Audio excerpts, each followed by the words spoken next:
Okay, so let's talk about Anatomy of a Fall. I'm going to be going back to a ton of movies that I haven't made reviews for, and I have a lot on the backlog. I just did written reviews on our website, www.culturelixir.com, so make sure you're following us there to keep up with all the stuff that we talk about. But this week, you're probably going to get a ton of reviews from me just in time for the Oscars, and we'll have our Oscars video on Friday where we try to guess who's going to win the Oscars. And like I've said before, the Oscars, amazing, funny, great show, but at the end of the day, just a show. We always got to remember that, because a lot of times, a lot of great films, actors and actresses and directors and stunt work and all of that get overlooked. But hey, it's just another award show. But let's talk about Anatomy of a Fall, which is one of the films that is actually nominated, and Justine Triet as well as nominated for Best Director. And in my opinion, I think it's between Justine Triet and also Christopher Nolan for Best Director, and I'm very happy with those two right now. So whichever one of those two wins, we'll talk more about that on the video on Friday. But let's talk about Anatomy of a Fall, one of the films that I was so anticipating since last year back during Cannes, when this film won a bunch of awards. Even the Palme d'Or was given to Justine Triet for the film. This one's coming to us from Neon, and Neon has already won the Palme d'Or 3 times in a row, which is awesome. They won it for, of course, Triangle of Sadness the previous year, and then the year before that they had won it for a Titan. So pretty much Neon has been in a pretty awesome role right here when it comes to these films that have just won some great awards. And in my opinion, Titan, Triangle of Sadness, and Anatomy of a Fall are some of the best movies we've gotten in the 2020. So super excited to see where the future of Neon holds. But let's not talk about Neon right here. We're here to talk about Justine Triet and Sandra Hüller, who are the duo behind this film. Sandra Hüller here stars as our main protagonist, who is put on trial after the apparent murder. They don't know if it was a murder or if it was a suicide of her husband, and they're trying to sort of clear the name of it all.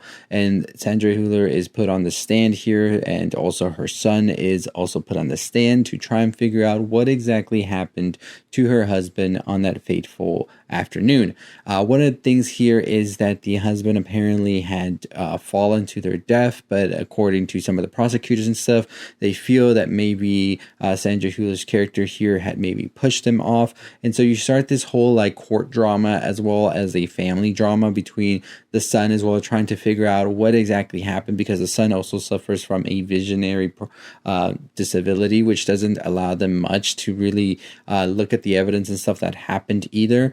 And you have a very compelling film here, honestly. So I'll start off with one of the main things I really did enjoy here is the way that Justine Triet directs this film. It is very much so a subtle film that doesn't try to do these tropes you see a lot of times in a lot of films with mystery, where it wants to heighten sort of these scenarios into something else. She keeps them pretty at bay, and at the same time they feel very real because of that, because this feels like genuine people just trying to figure out what exactly is that happened here. All have their sort of dilemmas they're dealing with at the same time, while also dealing with this big dilemma of this whole trial. And I think that Sandra Hüller is such a great actress in this as well, because she is very multi-layered as a character who has to deal with the courtroom drama, who has to deal with her son not really knowing if they are innocent or not, and sort of feeling that sense of, do they see me as a monster? Would they understand I didn't do this? And even if we get past all of this, will things ever be the same? And you see these emotions run through her head, through her facial expressions and stuff like that, in such a very compelling way that honestly moved me a lot. Milo Machado-Graner, I believe that's how you pronounce his name, who plays the son, it was one of the best actors in this, and I think, in my opinion, one of the best actors of last year.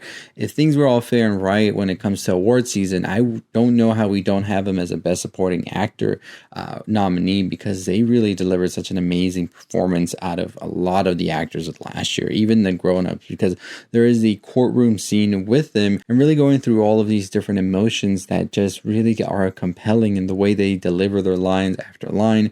It was just some of the best acting I had seen all year, and just an amazing performance from Milo. Like I said, Justine also is here, so wrote this alongside Arthur Harari, and I think that they really wrote an intelligent and yet, however, emotional piece of work here, because a lot of these scenes that are intense and really rattle you, these amazing monologues monologues that are just written so perfectly, and just the words are so like bouncy, and the phrases and everything flow so well together. And at the same time, the actors really have to deliver these lines in a way that's going to really have them sting and hold strong even after the scene has ended. And there were these moments where the scene ended and I was just in awe of the monologue that was just delivered by the actor. And I think that just goes to show just how great of a director Justine is, to be able to put all of these very heavy dialogue scenes together and still make the film feel as fresh and as nerve-wracking as it really did. Sandra Hüller and Swann Arlaud also have amazing chemistry here as her lawyer, and there are moments in the film I think that really showcase just how much they really truly care for one another. And I really enjoyed the delicate touch to this relationship as well, because Justine Triet could have gone full on and make this whole relationship about them and sort of pursuing this love and everything, but it sort of is lightly touched and just done in a way where it's like you understand that there is this care and this love for one another, but at the same time you understand they're trying to be professional about it all as well, and just continue on and move from one part to the next and just keep it at bay also. And I think that this sort of connection that we see they have, especially in one of the key scenes towards the end, really elevates that relationship even more, and you really understand that these two characters know what's at stake, and they realize that maybe they have to keep their emotions at bay for now. Really got to give it up to the dog Snoop here, who is played by the dog Messi. I think that they did such an amazing job. There's one scene in particular when you watch it, you'll know what I'm talking about, and it was just like, how did they play that? I don't know, but enough about that. I think that Justine Triet really does a great job at bouncing around this whole court drama that's also like a whodunit type scenario, but not really cheapening it to feel like those murder mystery type films that you know what I'm talking about, where they just feel very cheap, very cliche, very cheesy. This feels like genuine people, and you really feel for everybody in here. And I think that's just the amazing work that they did to be able to make this so convincing, but at the same time, not make it too realistic where maybe it might feel dull, but also it feels like a grand movie. And I'm very excited to see how it does at the Oscars this weekend. So let me know your thoughts and opinions on Anatomy of a Fall. It is a 5 out of 5 for me, one of my favorite movies of last year, and I cannot wait to see what Justine Triet does next. I will be talking about Sandra Hüller's other film as well that's at the Oscars, The Zone of Interest. That video should be up today as well, so stay tuned for that.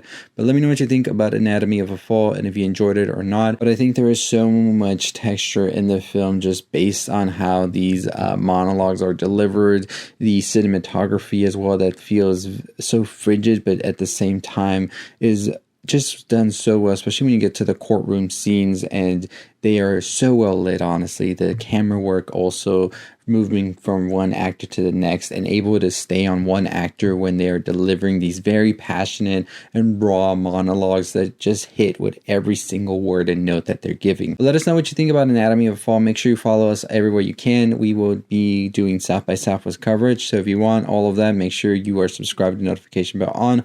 Follow us on Twitter, TikTok, Instagram, all that good stuff. We're on the road to 30,000 subscribers. That's our big goal as we head into South by Southwest. Should we hit it? Will we not? I think we should, but let me know what you think, and make sure you follow us everywhere else. Our website, www.culturelixir.com. As always, stay safe, stay positive.